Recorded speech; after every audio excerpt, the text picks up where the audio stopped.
views and opinions expressed in this podcast by the host or the guest do not necessarily reflect the views of Paranormal Buzz Radio or its sponsors. Use of any material produced by Paranormal Buzz Radio without express written consent is strictly prohibited. For information on everything Paranormal Buzz Radio has to offer, visit our website, paranormalbuzzradio.com. Like us on Facebook, follow us on Twitter and Instagram.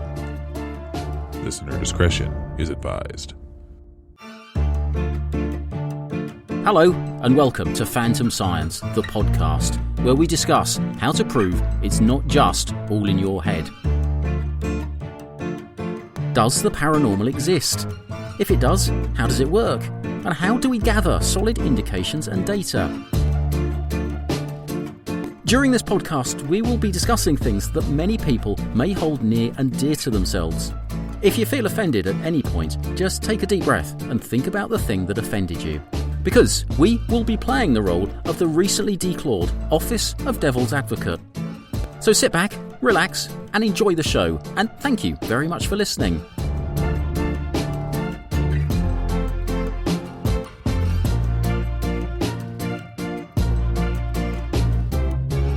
Hello and welcome to Phantom Science for episode 3. And tonight we are going to be talking about demons and the demonic. So... Bullcrap. No, shut up, Joker. So, what do you think? We hear a lot about it on various paranormal shows or in chats. Some people are just demon obsessed, it seems. So, what do you think, Nico? I think it's something that can get really far out there if you don't kind of pull yourself back from it. A lot of people latch on to their belief systems, don't you think? Yeah. Yeah. But I guess... here's the thing. So, to me, when I watch a lot of paranormal shows, and you have they're going into... You have that running towards a burning building syndrome people, and they'll come out and they've all got scratches on them. Oh, a demon did it, and then it's 3 scratches as a demon, apparently, because it is mocking the Holy Trinity, so demons like the number 3. And either that or they only got 3 fingers, which would be kind of... Yeah, Gremlins. Yeah. Muppets have 3 fingers. Monsters. Mickey Mouse has only got 3 fingers. I mean, he's a demon. Taking the swing at Disney now. They do hide things in their films. Now think about that, though. After he gets up out of bed in the morning and he's spent the night with Minnie, he's got 3 scratches all down his back. Come on. Is that paranormal? Oh, wow. All right, so I'm going to do a really quick overview of the history of demons. Nico, chime in anytime. But the problem is, so here's the thing. Demons are used all over the bloody place. They're used in religion, folklore, mythology. They're used in comics, films, literature, TV, video games, and everything else. So, and each one of those has a different spin on demons. So if we try and go back to history where, not just the word, but also the concept of the demon comes from. So the original, the word demon comes from the Greek word, which is daemon. I'm not Greek, so if I mispronounce that, tough. But then their original use of that word wasn't a negative, didn't have a negative intonation. It just meant a spirit or a divine power. And even if if you happen to read Plato or read Plato, he used that word to describe the divine inspiration of Socrates. So, it's also linked to the Greek word that means divination or to divine. So I'm guessing that's where we get summoning demons to ask them questions. Because it wasn't always a bad thing. No, and that's just it. So, Mesopotamia had evil spirits of the underworld, and the original Jewish text refers to them as false gods or foreign gods, because Judaism was an early monotheistic religion. So all these other people that were worshipping other gods in Babylon, Egypt, they'd refer to the foreign gods as demons and all those sacrifices. And later on, that even turned into companions for guidance. Yep. I mean, it wasn't always negative. It didn't mean that someone was forcing you to do something. Or actually, there's a good example of that. So, the demon in The Exorcist, Pazuzu. Pazuzu? I'm going to get possessed now for saying it. So Pazuzu was a spirit or demon of the southwest wind, which used to bring famine in the dry seasons in Mesopotamia.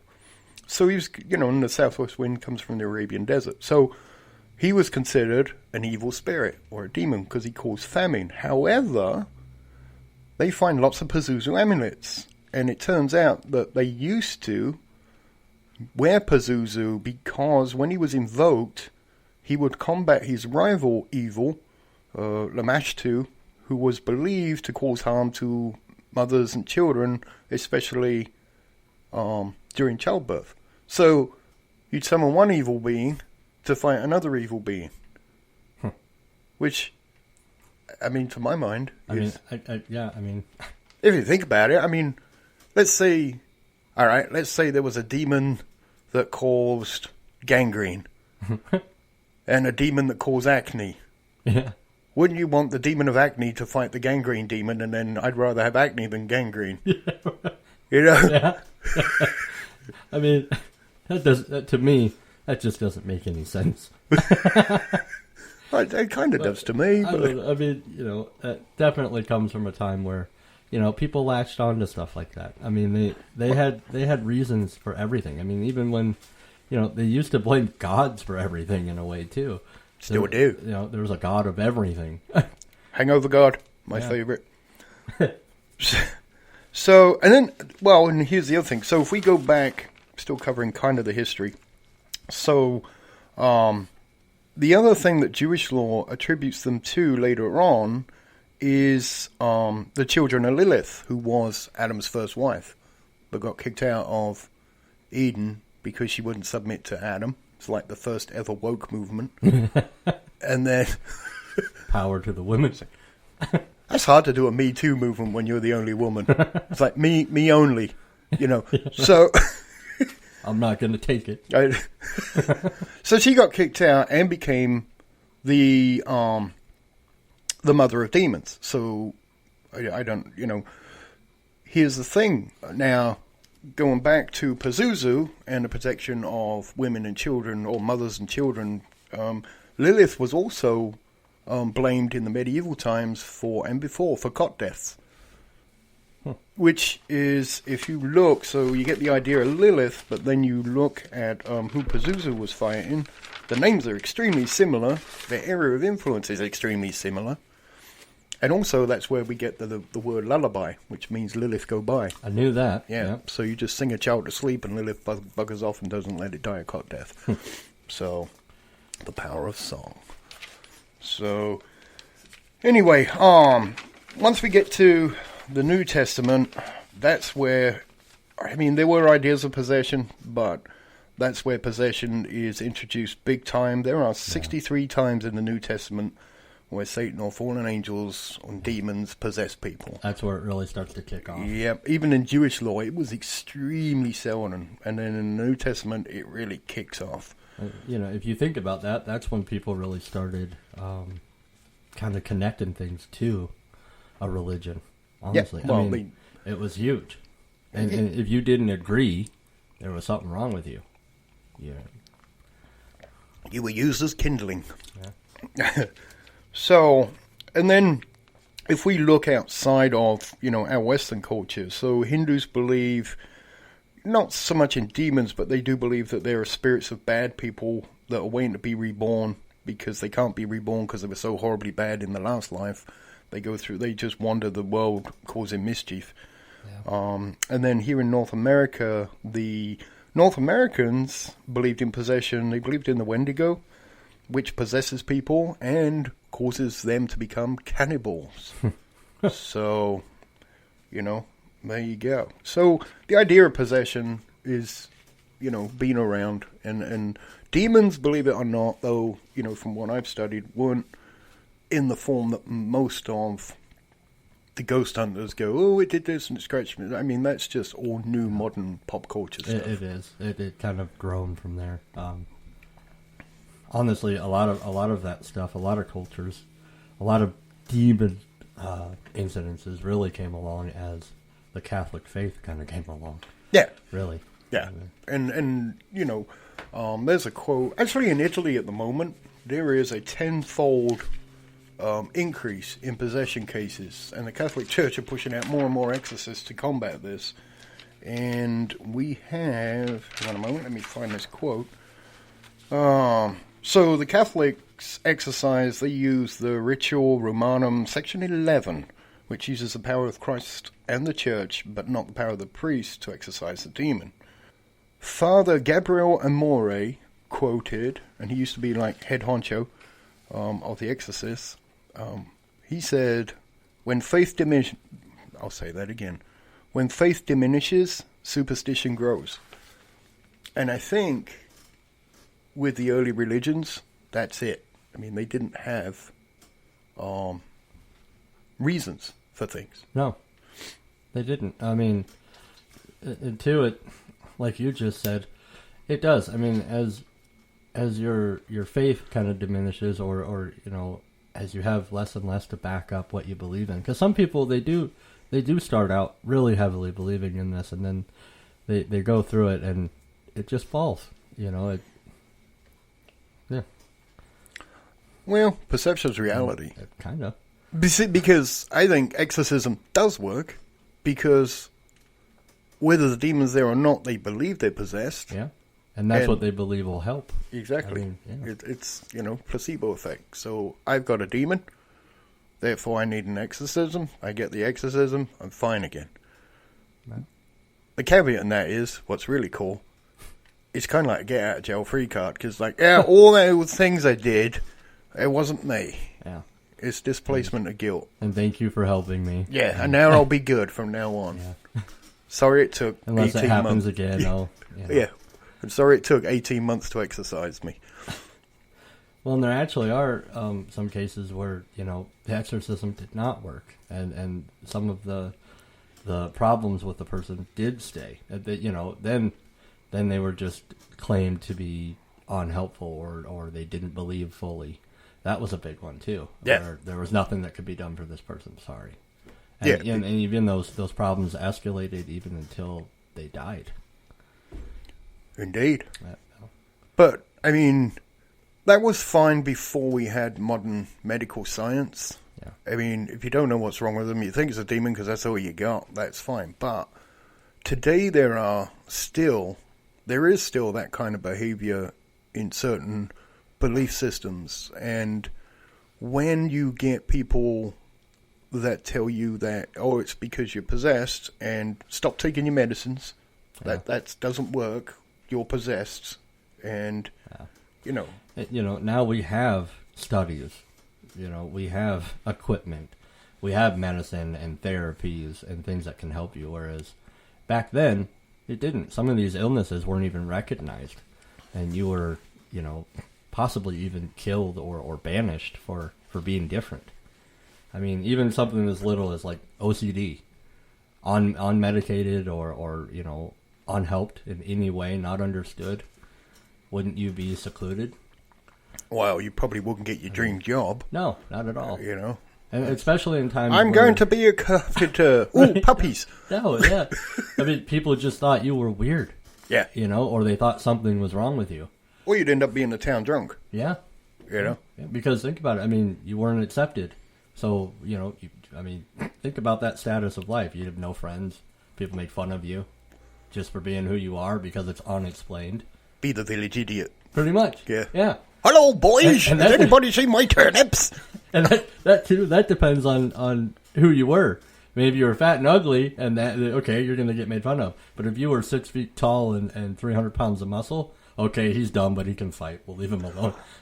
Well, I mean, you had things like, things we understand today, like dementia, for example. So you get an old woman that's always muttering and talking to herself. Yeah. And here's a number one is like the Tourette syndrome, with people just yelling out obscenities That is, I mean, if you don't know what that is, you got to think that's a demon. Yeah, you got to think something's wrong. Cursing at everything. Yeah, something's inside of you. And then, too, that goes back to what we were talking about. Blaming it on the demon didn't come along until that kind of spiritualistic view came along. People started relating that to, the devil and something controlling you. Whereas before, something was just wrong with you. People would leave you alone. Maybe, it depended on your status, too, your position, your family. There's also a disconnect. I mean, when archaeology started digging up skulls with holes drilled in them, and sometimes it was the case, but they think, they did a hole to let the evil spirits out. But now they're slowly discovering a lot of the times they drilled a hole to relieve pressure because they knew, whether they knew that's what it was, and I'm thinking they would. Well, I mean, it was experimental. I'm sure there's tons of things that they tried that now we would go back and know medically. Oh wow, they were kind of ahead of their time. They were trying this out. You know what I mean? Well, they knew. When you get a headache, it feels like pressure in your head. Yeah. So okay, let's let the pressure out instead of let the demon out. And the reason that that's being more widely accepted is because it was believed. In fact, it's kind of recent that we think our head is the center of our consciousness. People used to believe that our consciousness was in our heart. So, very true. If you're going to let a demon out, why would you be letting it out of the head? There's nothing in there, basically, as far as spirituality goes. So, that's demons. I mean, to me, things could be easily blamed on untreated, illnesses, simple mental illnesses that are untreated and go for a long period of time. They turn into something extreme. Yeah. So, that's kind of way at the beginning. We want to look at it how the idea of a demon's gets carried across to the modern paranormal investigation. Now, I think most, or at least the people I've encountered that do serious investigation, really aren't on board with the idea of demons. Now, the idea that there may be outsiders or other dimensional things, I'm fine with. But I think the word itself, demon, is the wrong word to use for anything like that because it has so much baggage with it. It does. I mean, I don't mind in having a bad spirit. Yeah. That's an idea I can live with. Because that's something, bad people, they do die. I mean, does something happen to them? Do they stick around? Do they influence negatively? That's something you can get your head around, Yep. I mean, if you're, like we've talked about before, if you were a bad person, does that go away? Are you all of a sudden better? Or are you still lingering around? Or omnipotent. Yeah, I can't even say the word, so I'm not. But I mean, the word demon, everybody says, what do you think about demons? I'm like, what? The historical, the folklore, the, pop culture version? It's got so much baggage. Yeah. I don't mind people using the word bad spirit, evil spirit. That's fine.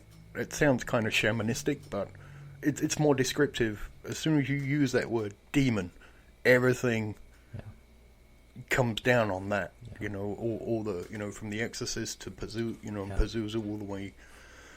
And a lot of people are just relating to the movies, the main pop culture, and the drama, and what comes with it. And the thing is, so if you really did have, let's say you really had a bad spirit, and you're going to call it a demon, so then you draw on all your stuff to holy water works against demons. Yeah. Well, it's not a demon; it's a bad spirit. You're just throwing water at it, which. I don't know. It leads off to nonsense. Yeah, it's not helpful. I don't think. Things that are supposed to have worked. Yeah, I mean, it's like vampires. Yeah, right. What if you have a Jewish vampire? Does he fear the cross? I mean, Yeah. There's a newer version of Dracula now where the stake doesn't work unless he does it himself. Yeah, that's a hard sell. How's that? Can you just ram this into your chest for me? Okay. Why would I do that? Just want to see science, see what happens. Just do it. Yeah, why not? Here's the thing. Now, the big thing about demons is not just that they give you Mickey Mouse scratches, but that they can possess you. Now, here's the thing. There have been, through history, and lots of reports of possession, whether misguided or not. I mean, if we say, okay, there's no such thing as demons, what do you think? Is it possible to be possessed by something? I mean, to me, personally, no. But I guess I like to stay open to how it could happen if it was real. So I'm okay. Let's suppose that there is a being, an entity, an outsider, whatever, or even a dead person that's a spirit. Take your pick. That can. I mean, we've discussed that. When you go in, you get a feeling, or you might hear something no one else hears. So, if we take the premise that a ghost can mess with your brainwaves, that's electromagnetic. And if they have electromagnetic properties, could they enmesh and do that kind of thing with you? I mean, the possibility, I think, scientifically is there. I mean, it doesn't argue against, that kind of thing. And there's a couple of things. So on exorcisms that I looked at that kind of struck me as, why do they do this? So, for example, in Judaism, when I was looking at demonology and all that stuff, so their exorcism is they have 10 men stand around and a rabbi. Now, the rabbi recites Psalm 91 3 times. Then he blows a shofar, which is a ram's horn, in distinctive notes. Now, to me, the reason that was kind of... to me, that was kind of interesting in that... so, I think we discussed it with when we talked to the physicist, but, sound waves are... When you have different waves hitting together, they either add or subtract to each other, usually. So, because they interfere with each other, add and subtract.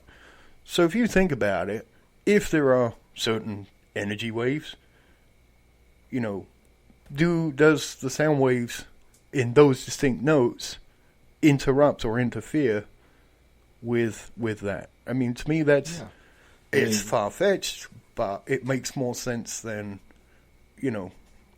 apart from the belief and the placebo effect, an actual physical effect. And for me, that's kind of hard to get my head around. Like you said, it's a bit far-fetched, but I guess possible. Something to consider and maybe... But there's lots of... there's lots of religions that believe, there's like, Shintoism and Buddhism where they ring bells and gongs. Gongs and all that kind of thing where they use a physical wave. They have a high belief in your physical energy and the vibrations that you operate on, and that is their belief. Those bells and those rings and other items too, they affect you in a vibration level, and that's kind of the theory behind some of that. But where did that come from? Exactly. Because they didn't have the science to go, waves, either enhance or subtract. So I guess that's one chink that I saw where I was, I couldn't go 100% rubbish. I was like, there's something there that's actually physical, at least in the remedy, whether it works or not, or whether it's true or not. But I was like, well, who came up with why sound? Why that particular set of sounds? Yeah, and how was that tested? How did they find out that worked and it didn't work? That to me leads to another thing of, if somebody thinks it's gonna work, does it work? If I find somebody who believes that if I blow this horn in the right frequency, they're gonna be cured. If they're surrounded by other people in the community who also think that, does it work? If I do the right tone at a wine glass, it will shatter. That's where I'm coming from when I was reading that made me think, okay, now, because if we say ghosts and that kind of thing are made up of something, if it's not, a particle, it's a wave, which can act as a particle, but it's a wave. So you get a sound wave interacting with that wave at a certain frequency, or I don't know. I mean, this is all just... There is a study behind that, though. Other frequencies can tip certain waves and different frequencies to a point that they repel.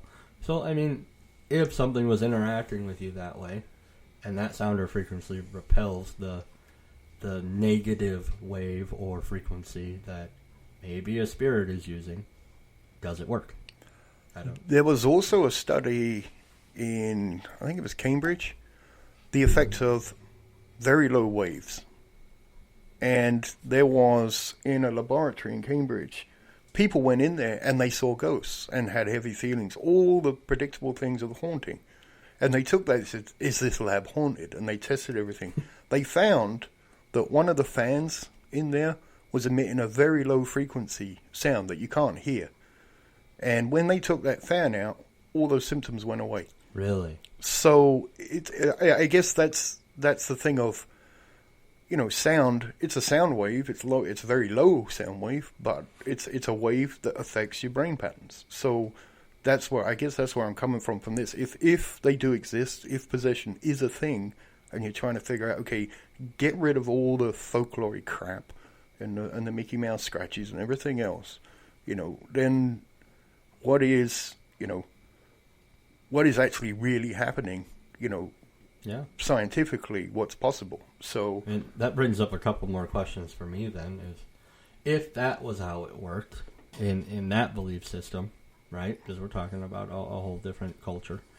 So why would it work in a Christian belief system? I mean, that it's a completely different process for possession. They're not blowing any horns. They're not. It's not going to work. That's my whole point. So, and I'm not saying the horns work. And two, another question is, so if you are going to take that leap of faith and believe in God and the devil and demons, well, are there different demons that respond to different things, different spirits that respond to different things, or is a demon, whether it's possessing you in America or in China? Is it a different type of demon? Don't know. Yeah, it doesn't make any sense. Do they have different wavelengths? Yeah, because that's going to be important. What is wavelength? Well, okay, so are they only allowed to go to certain places? No. People in China only get possessed by Chinese demons. Do you know what's really scary about this idea for me? It means the people with tinfoil hats are right. That scared the bejesus out of me when I thought of that. I was like, oh, hell no.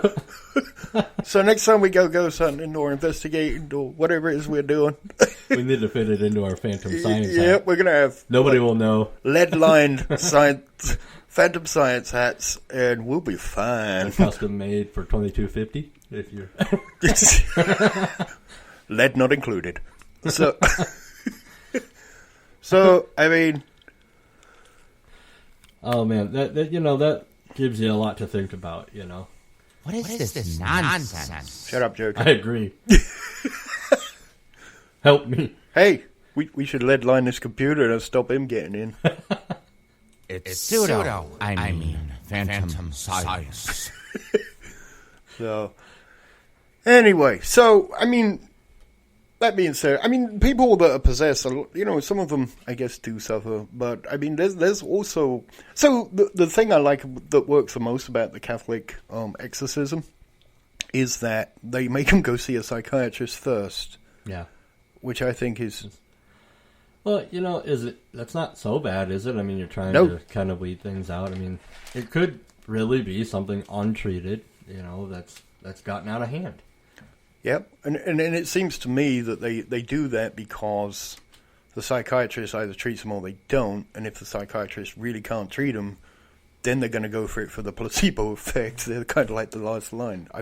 I don't know. They're probably not that skeptical, but I have a hunch somewhere that, will. Yeah. And does it, this is something that I don't really know, but does it cost money to get an exorcism?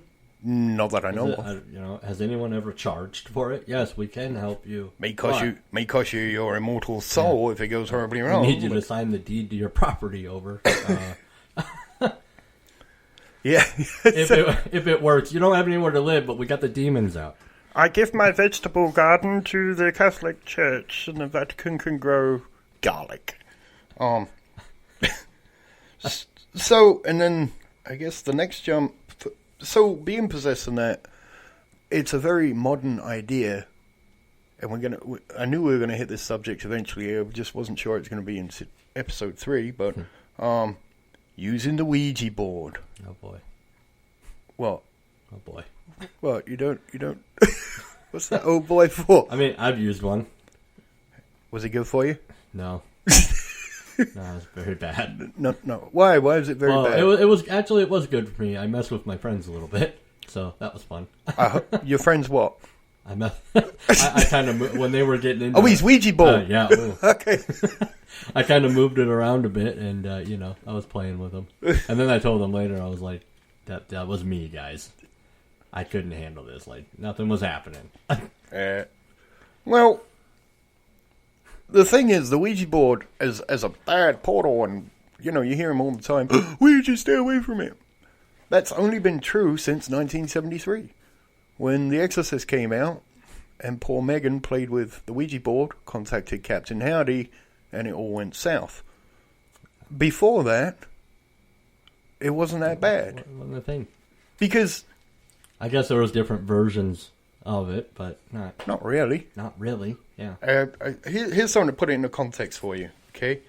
In 1944, during the war, lots of people getting killed and stuff, over a 5-month period, a New York City department store sold 50,000 Ouija boards. That's a lot of people getting possessed, wouldn't you say? Yeah. So, in 1967, which is the year after Parker Brothers bought the Ouija board from the Ford Company, 2 million Ouija boards were sold. It outsold Monopoly. That's crazy. That's a lot of possessed people, wouldn't you say? I'd say we're pretty much done for. We've all got demons. Yeah. So, it's that belief system which links back to demons. Well, too, it's a curiosity for some people. I mean, I know some people who have bought them just to try them just because of what they heard. Oh, this might be cool to do. And then there's different people who, they're, oh, no, we don't mess with those. You're going to invite something bad into your home. They don't actually know where it came from, how it started. They're just going off what they heard. Yeah. I mean, but that's only since 1973. Their sales have suffered since... I'd sue the Exorcist movie people. Right? I really would. I'd be like, hey, you slandered our perfectly good board game. And I think the draw for the Ouija board for some people, at least, if not quite a few, is that tinge of danger that's been added to it. Before, it was like, there's a bunch of letters on a cardboard. Yeah. That don't work. Or it's, oh, look, it works and it's great. Or, you're in kind of a fragile state. You're trying to communicate with a loved one. The same reason why people reach out to psychics and try other things too. Readings. Things that, they really just want something out of it. They're hoping to get communication with their lost loved one or someone they didn't get to say goodbye to. Or whatever the case may be. And all of this stuff I'm indifferent to. But, you just brought it up. So, the psychics and the demons and everything... Now, that's fine. I don't care what people do in it, but we're going to go back to Steve Huff, one of my favorite people in the world. He's just an all-around good guy. Yeah. So, here's a disclaimer he put in front of his demon video. What you're about to see is serious, real, and has been researched and documented here for many years. This is real spirit contact and communication. 100% real, 100% serious. This is not for entertainment, but for research and education to show the world we truly never die.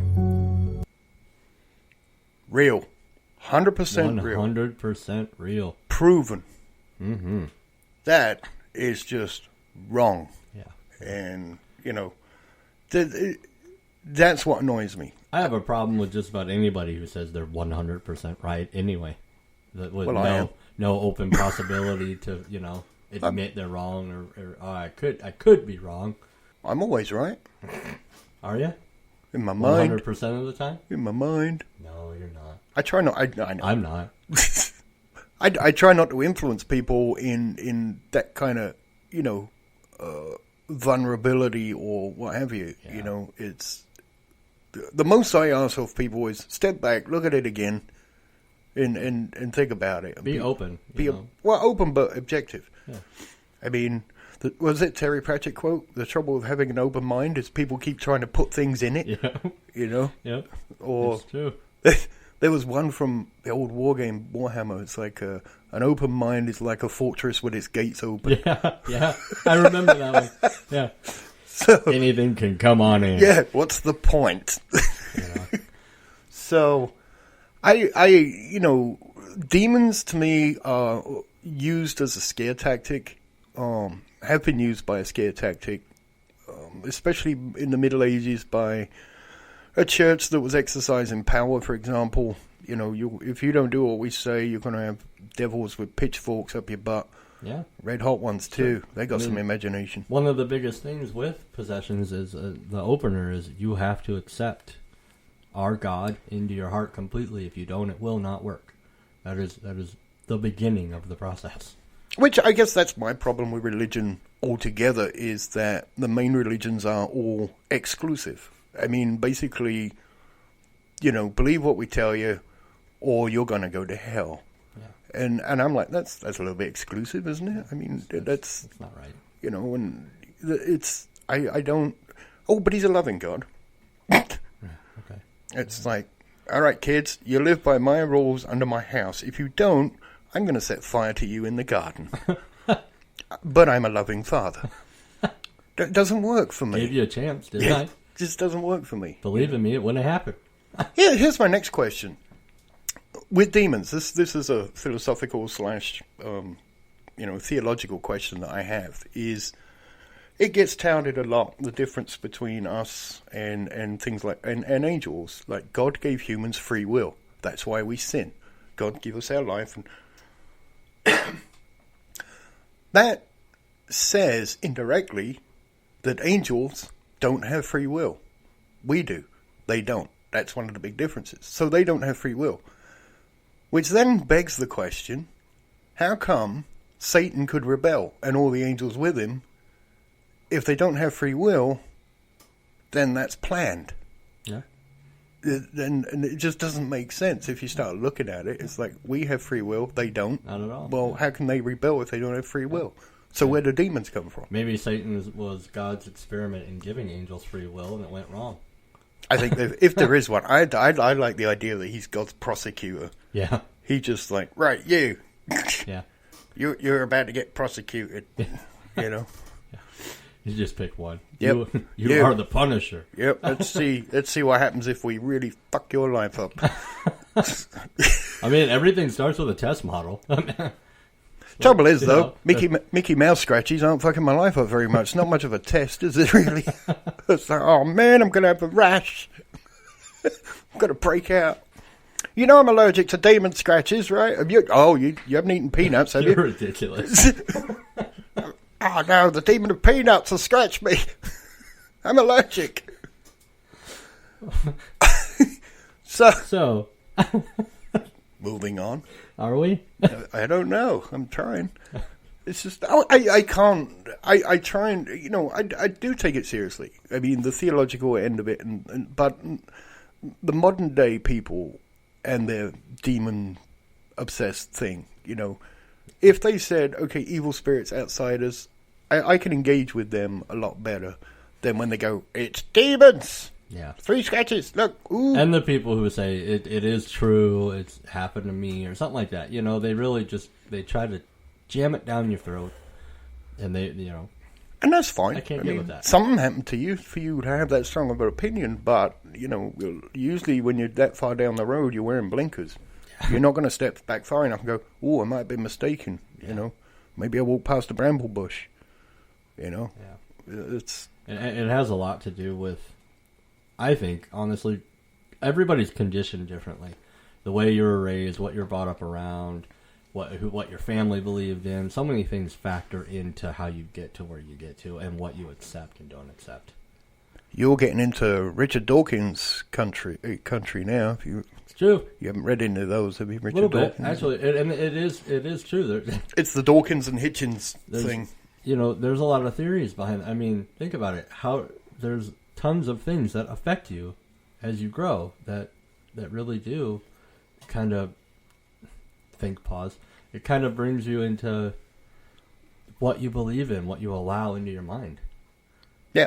Well, and Dawkins pointed out, I think it was Dawkins or Hitchens, I think it was Dawkins pointed out that you can open up a map of the world, political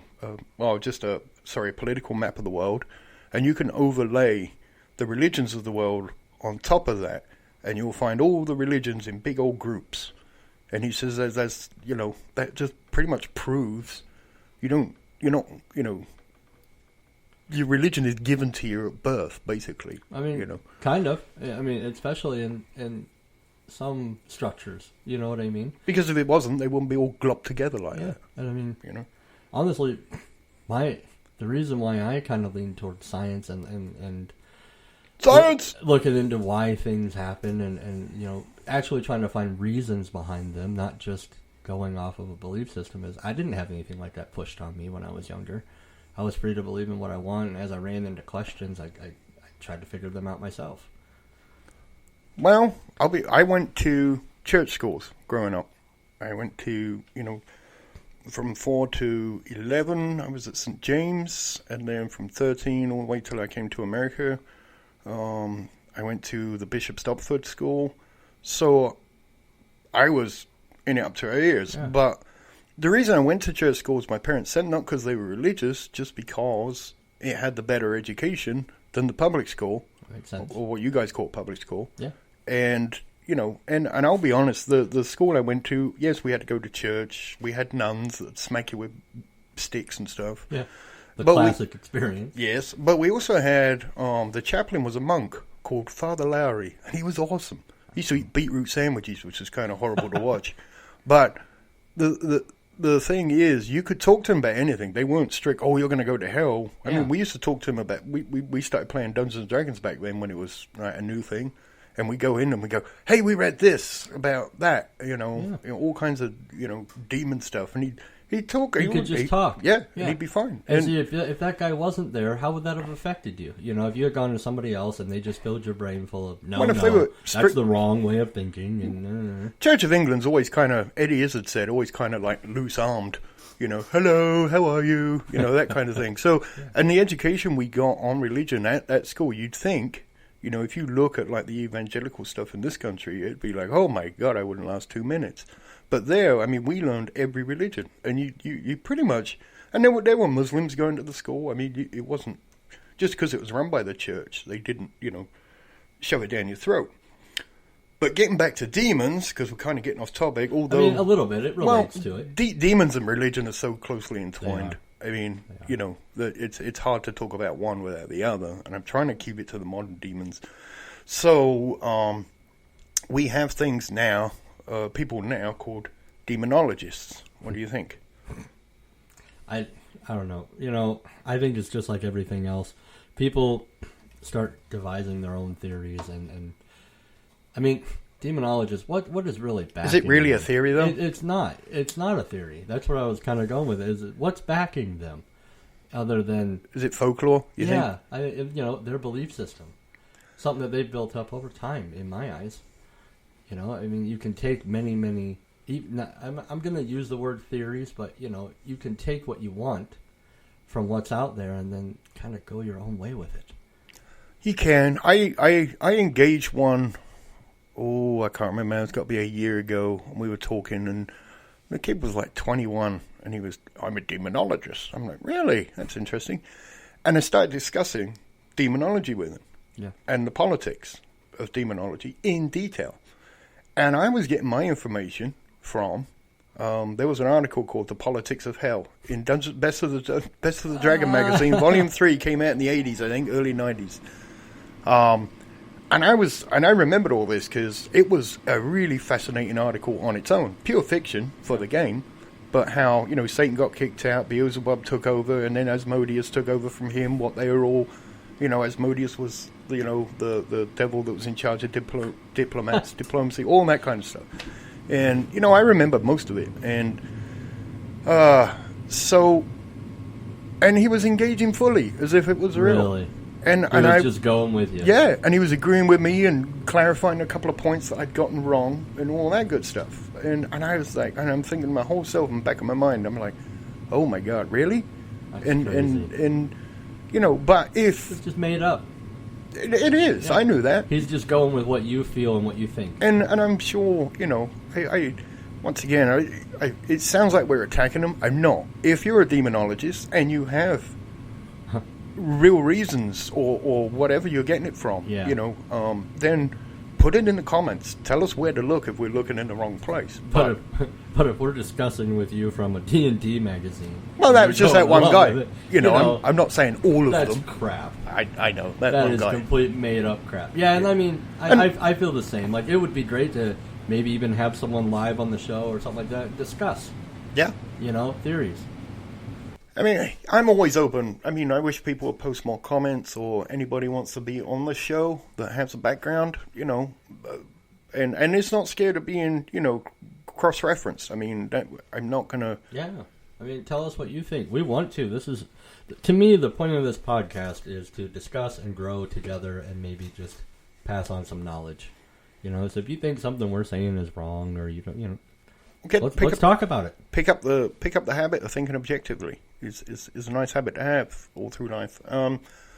But yeah, anybody wants to come on the show, I mean, we will be respectful, but we won't always be submissive, I guess is the way I want to put it. So, you know, I mean, come on, and you know, state your facts and everything, and that's great. And I mean, you know, we talk a lot, and we talk about various things, and we will continue to through these episodes, but we don't really want to knock anybody. Unless somebody comes along and... Yeah, just really trips the trigger. After this one, we might get a jihad put on us or something like that. I'm down.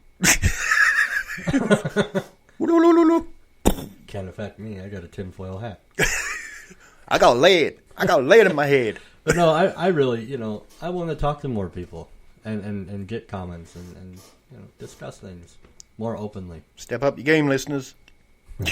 All three of you. I think we might have lost one now. Uh-oh. I'll go on there. I'll talk to myself. I was going to say... Nico's wrong. He's full of crap. I talk to myself anyway. It's the only intelligent conversation I get sometimes.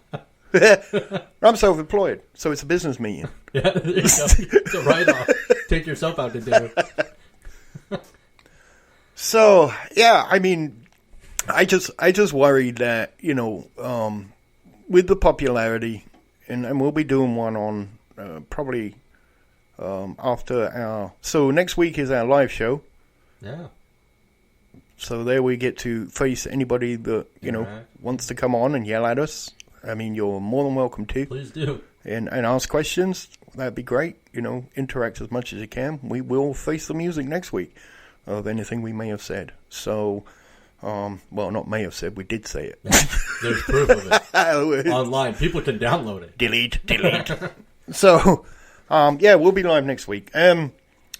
But I guess where I was going with this is, you know, what I'm worried about, the reason I pulled up that demonology example is I really worry about with the popularity of...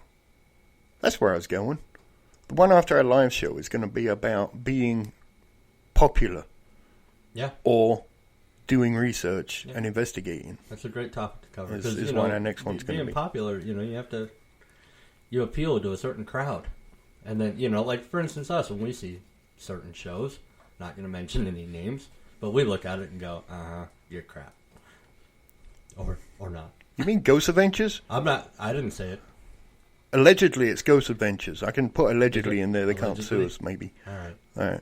So, the thing is, what I guess the thing I see, and it kind of nags at me, is that, you know, with demons, they're popular.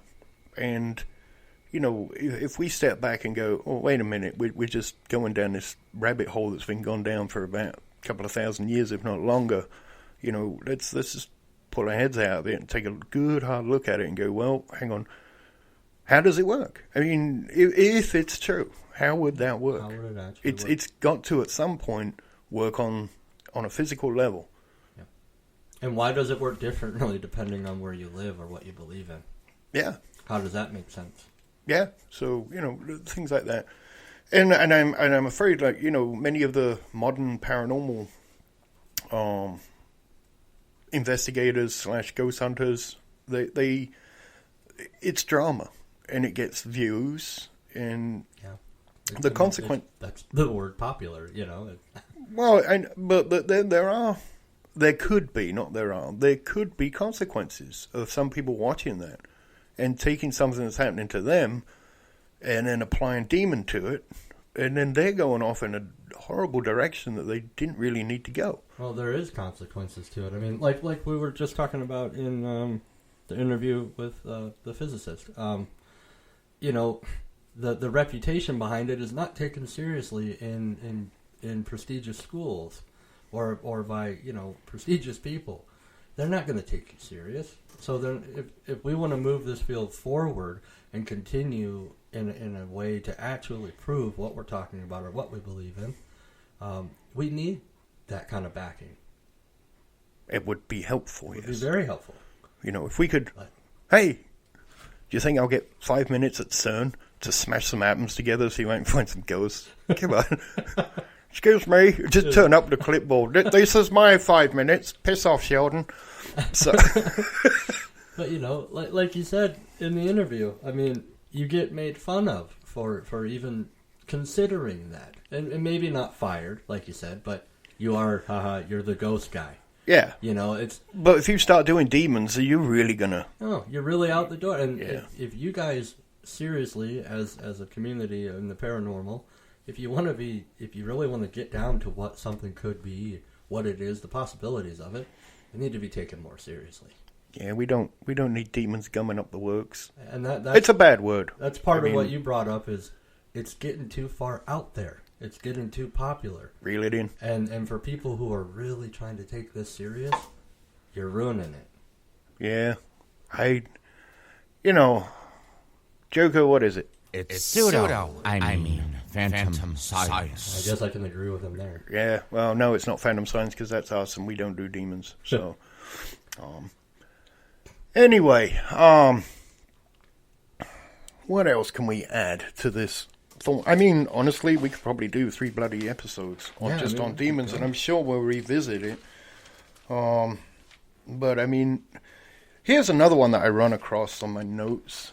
A lot of very religious people believe that ghost hunting is bad, or paranormal investigation is bad. Yep. And you know why? Because they believe that there's no such thing as ghosts. God doesn't allow ghosts. Any ghost we find or any EVP we get is a demon trying to trick us. I've seen that tons of places. Yep. So even me and some of my family members have said that. Yep. So, you know... and once again, we come back to demons, the belief in demons, and especially, the Western Christian idea of demons and the pop culture idea of demons, which is, a lot of evangelists, all the faith healers are casting out Satan from your acne or whatever it is. That's, your ingrown toenail. Yeah, and you get those people that let rattlesnakes bite them and stuff, because it's a serpent. Yeah, all snakes are the devil now. It's just gets so far out there. It does. It's too far, and it has real world consequences. But I guess we're dealing with the paranormal field, and it has consequences for the paranormal field. If you are going to drama it up with demons, then I don't think you're doing real investigation, which we'll talk about in the next episode anyway. Of doing investigation. Documenting an investigation is fine, but what a lot of people are doing anymore is I don't know. They go anywhere and do it, really. And I know I'm kind of opening the box on this one, but if you disagree, please tell us why you disagree in the comments. Let's discuss this. Yes, right words. Give us words to chew on. So, not to bang on about all this stuff, but here's the thing that I'd like to see if there are demons, or what we're going to call demons, and I wish we wouldn't, but what I've never seen is somebody testing if it's a demon. How do you know it's a demon? Yeah, how do you even start? How do you... Did it come out and tell you, I'm a demon, I'm here? Or you just get the scratches? I mean, how do you know it's a demon? And what about these places that claim to have multiple demons Like the demon house that Mr. Baggins bought and then knocked down. Yeah, how many did they have? 300 or so. Who counted them? So did he get scratched 300 different times? Who counted them? Yeah. You know. So, here's the thing. Here's your homework, guys. See if you can think, I mean, what would you use? What kind of experiment could you use to test if it's a demon? I mean, do you go in with holy relics? But here's the thing, if you go in with holy relics and nothing happened, how do you know anything was there to start with? Yeah. So... how did you communicate to even know that a demon was there? Do you go in and get a baseline of getting punched and scratched? Yeah. And then go in a second time and put some holy water on you or around you or read out loud? You know. So think up... leave it in the comments. Think up some experiments you could do. Okay, something's happening. How do I know it's a demon? I mean, honestly, without just jumping to the conclusion that it's a demon. That's a good idea. That's a really good question. Yeah. And I personally, I've never run into anything, probably because I think there are bad spirits, and, you know, you can prove that by what they're doing, but I personally don't believe in demons, so I've never really thought about doing an experiment for one. Yeah, you know, me either. I've never even thought about how you would go about proving it was a demon at all. Yeah. So unless it jumped out and told you, I'm a demon. Pazuzu. Yeah. I love that name. Pazuzu. I mean, in all the years we've been using, like, the spirit box, has anything ever said, I'm a demon? No. We're not Huff. Yeah. Can't see him all the time, apparently. Whatever. I know. And the other one, Chris Moon. Happens to him too. Yeah, it's a demon. He's technician's assistant. But here's the other one. So, like the Ouija board that we mentioned, I already thought of a good experiment that I want to try with that is because they think, scientists say, well, it's due to what's it called, the ideometric effect, which is basically the unconscious muscle movement that people do when they're, you know, so they don't know they're doing it, but they are doing it.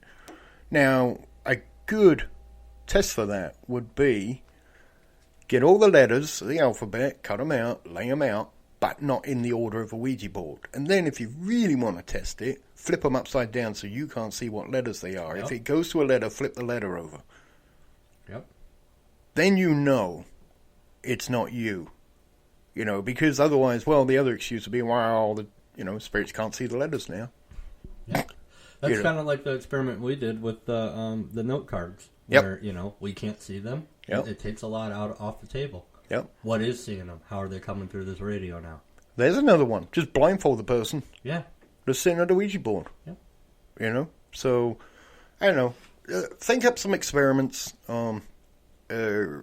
The other thing, okay, here's another thing. If there are demons and you find one, then what? What do you do with it? Yeah. Not Really? me. Go away. What do you do with it? What's your name? Does that work? No. Go away. I'm assuming so. That would make thousands of years of custom, like, really, you know, what are you Decline. doing all that for? You got to do is say, go away. Declined. You don't need all your trappings. Don't want it. Actually, I saw a Huff one where he was talking to one and he said, I'm going to use the love of the Lord and this and that. And his portal box actually went bang, bang, and then went disconnected. I'm like, really? They use a telephone? They're using an old freaking telephone exchange or something to get through to his portal or what? How does that work? Promise, we do take it serious. We're knocking it a bit. I'm sorry, I can't take that guy. I can't take seriously. I'm sorry. That guy is just a money grab, allegedly.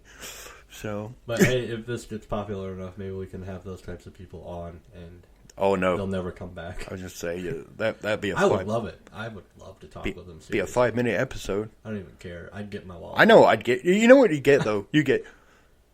You haven't seen what I've seen. If only you'd seen what I'd seen. Just take me with you. Like, yeah, okay. Show me all of it.